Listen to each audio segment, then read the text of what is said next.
فعل کے انجام دہی کی طرف اشارہ کر کے ہمارے اور آپ کی توجہات کو مبذول فرما رہے ہیں کہ انسان اگر دین اسلام کے مفاہیم کو بولے تو لیکن اسے درک نہ کرے، کہے تو لیکن اس پر عقیدہ نہ رکھے، تو کس قدر شقاوت قلبی میں پڑ سکتا ہے کہ حجت الہی کو اور اپنے زمانے کے حجت زماں کے جان لینے کے پیچھے بھی پڑ سکتا ہے۔ اسی لیے معصومین علیہم السلام نے ان شبوں سے استفادہ کامل کرنے کے لیے ہم اور آپ کو ان دنوں سے اور اس کی شبوں سے، ماہ مبارک کے دنوں اور شبوں سے رابطہ اللہ بہترین بنانے کے لیے اور خدا کی خدمت میں الفاظ،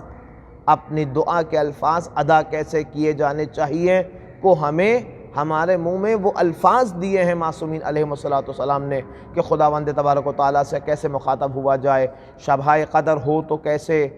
دن ہو تو کیسے، صبح کا وقت ہو تو کیسے خدا کی بارگاہ میں الفاظ ادا کیے جائیں۔ اور وہ سلسلہ ہمارا کہ جس سلسلے میں ہم ماہ مبارک کے ہر روز کی دعا کو مختصر انداز میں دیکھ رہے تھے، اس سے بھی خود نورانیت حاصل کرنے کی طرف اور شب قدر میں جاگنے کی طرف، بیدار رہنے کی طرف دعا میں کیا اشارہ فرما رہے ہیں مولا۔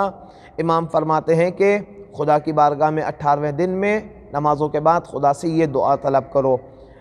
بہت اہم نقطہ ہے۔ بسم اللہ الرحمن الرحیم، اللہم نبہنی، اے خدایا ہمیں متنبہ فرما، ہمیں جگا دے،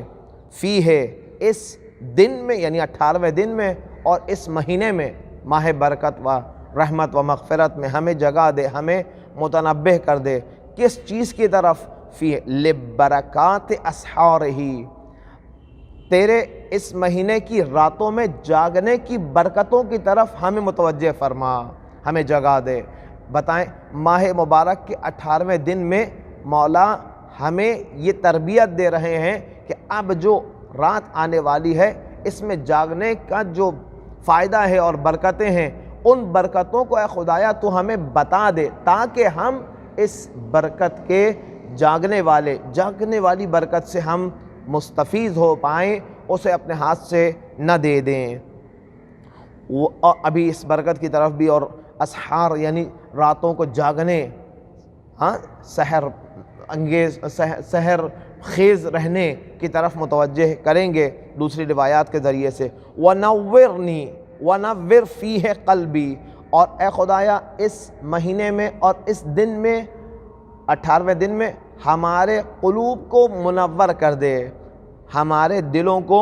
روشن کر دے۔ بِضِيَاءِ أَنْوَارِهِ، اے خدایا تو اپنے نور سے، اپنے نور کی روشنی سے ہمارے دلوں کو منور کر دے۔ وَخُذْ بِكُلِّ أَعْضَاءِ إِلَى اتِّبَاعِ آثَارِهِ، اور اس دن میں ہمارے تمام اعضاء و جوارح کو تو اپنی اتباع کی طرف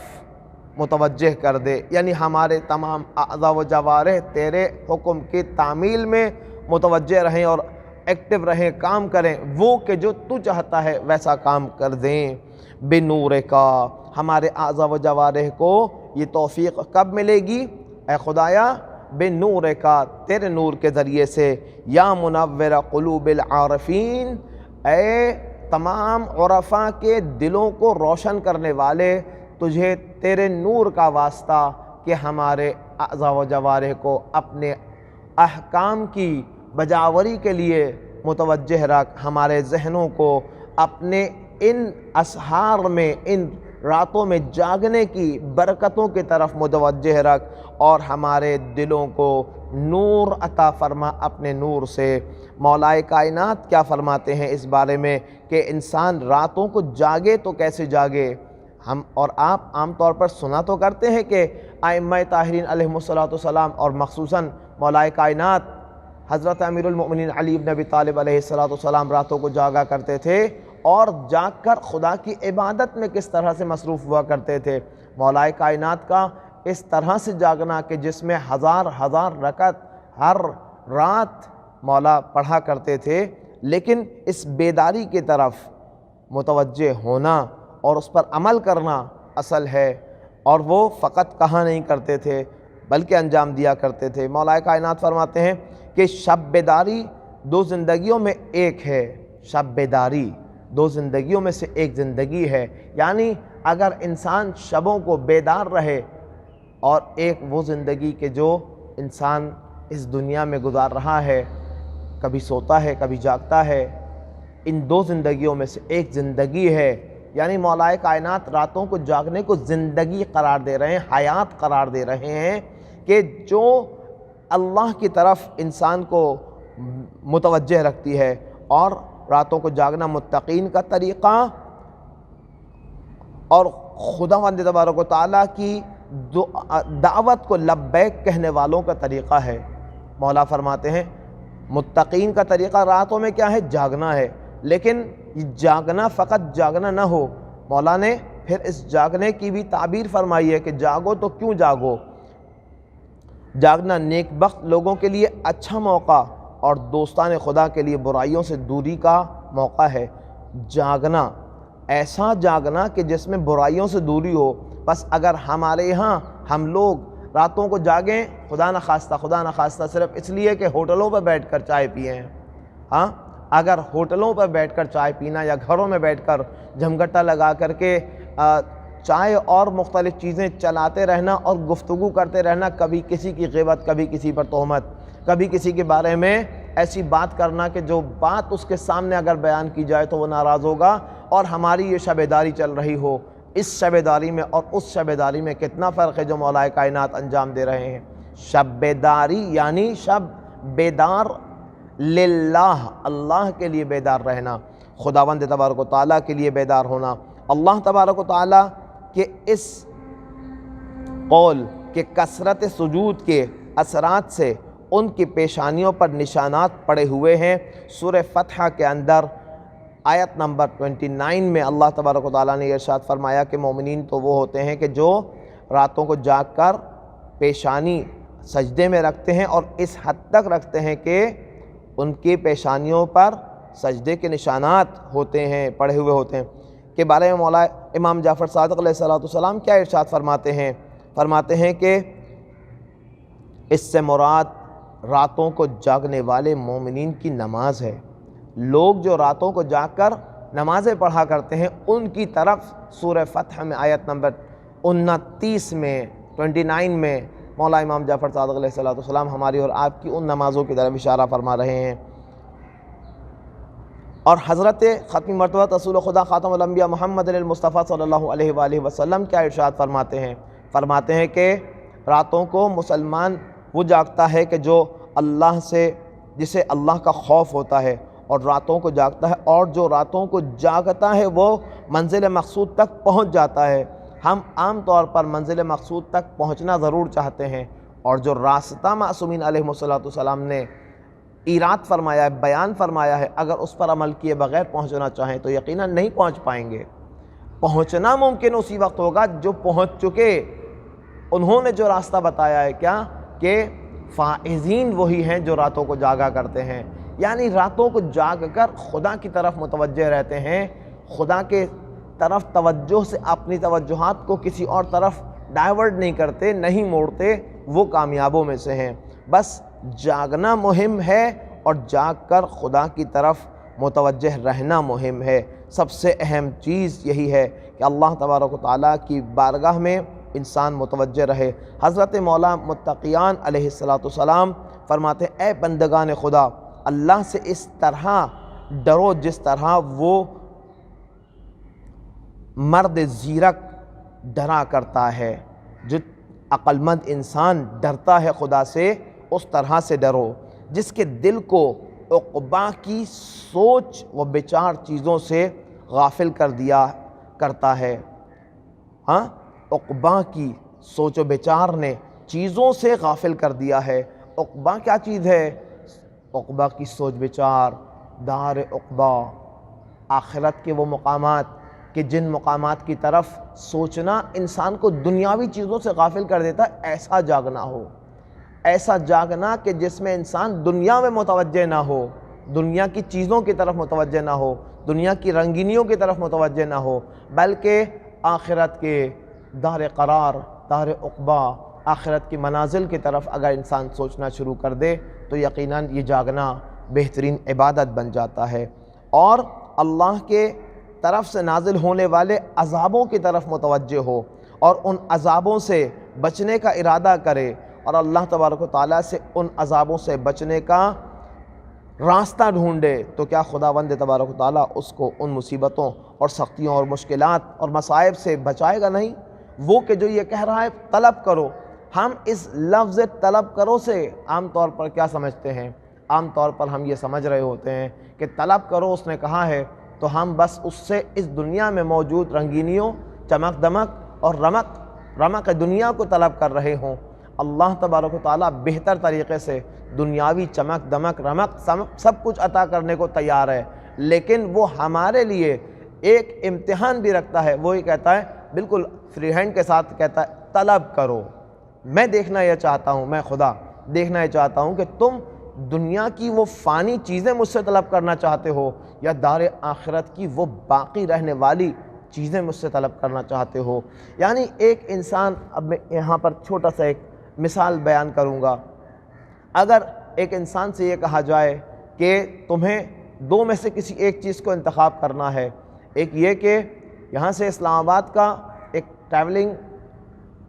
2 سائیڈڈ ٹکٹ دیا جا رہا ہے بہترین ہوٹل کے اندر، لیکن اس بہترین ہوٹل کے اندر تمہیں رہنے کے لیے، ایکوموڈیشن کے لیے فار ایور موقع دیا جا رہا ہے فار ایگزامپل، اور ایک مرتبہ تمہیں ٹریولنگ کے لیے یہاں سے UK کا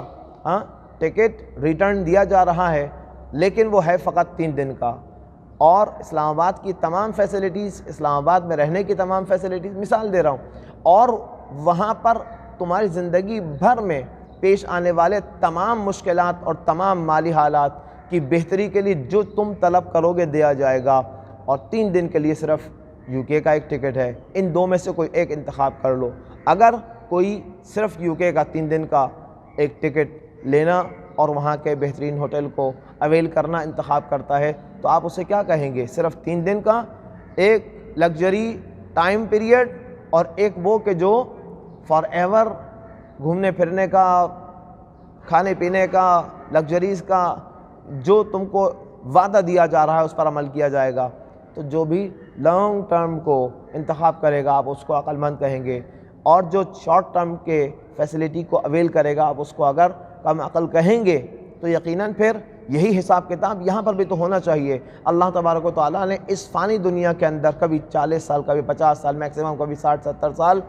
کی اس فیسلٹی کی طرف بھی دعوت دی ہے، طلب کرو میں دوں گا، اور ایک وہ بھی بتایا ہے کہ جنت، کہ جس کی تمام تر نعمتیں خداوند تبارک و تعالیٰ نے ایسی خلق کی ہیں کہ جن کو تم نے کبھی دیکھا بھی نہیں ہے اور تمہارے کانوں نے کبھی سنا بھی نہیں ہے اور نہ کبھی آنکھوں نے دیکھا ہے، اور وہ تمام کہ جہاں تک تمہاری سوچ بھی نہیں پہنچی ہے، ان تمام کو تمہیں فار ایور دینے کی طرف بھی میں دعوت دیتا ہوں۔ طلب کرو مجھ سے، کیا طلب کرتے ہو؟ جو لوگ دنیاوی اس 60-70 سال کی زندگی کے اندر ملنے والی لگژریز کو طلب کر کے یہاں پر عیش و عشرت کو، جس کو آنکھ بند ہوتے ہی جو کچھ تھا اس کو چھوڑ کر جانا ہے، کو انتخاب کرتے ہیں،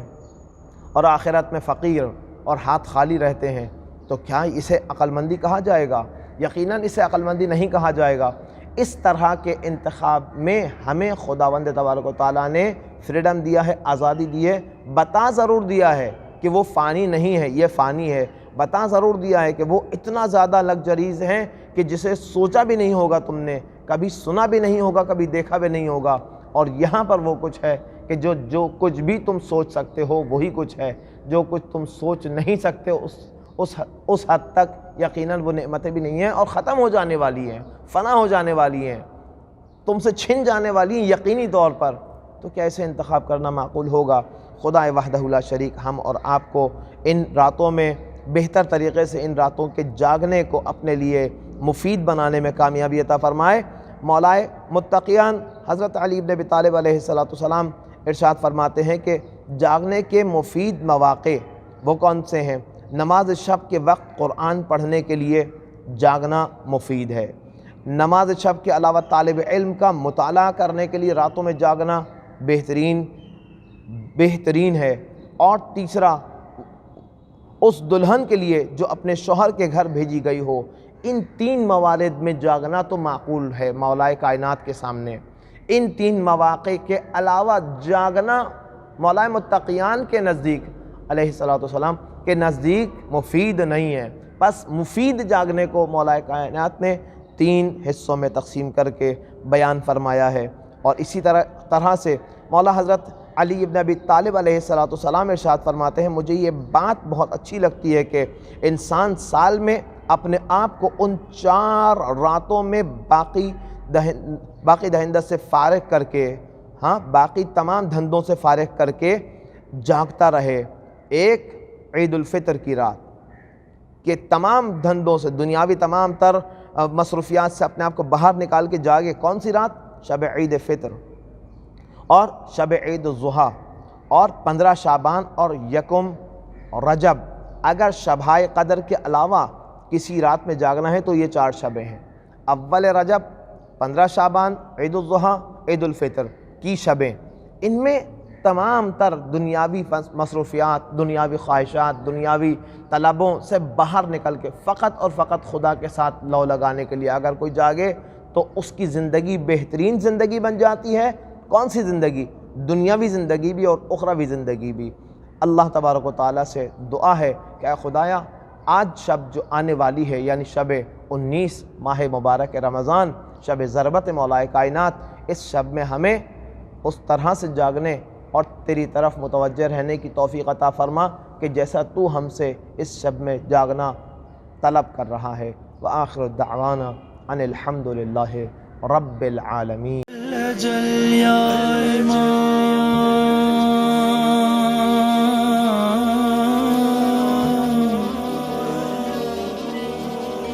یا امام زمان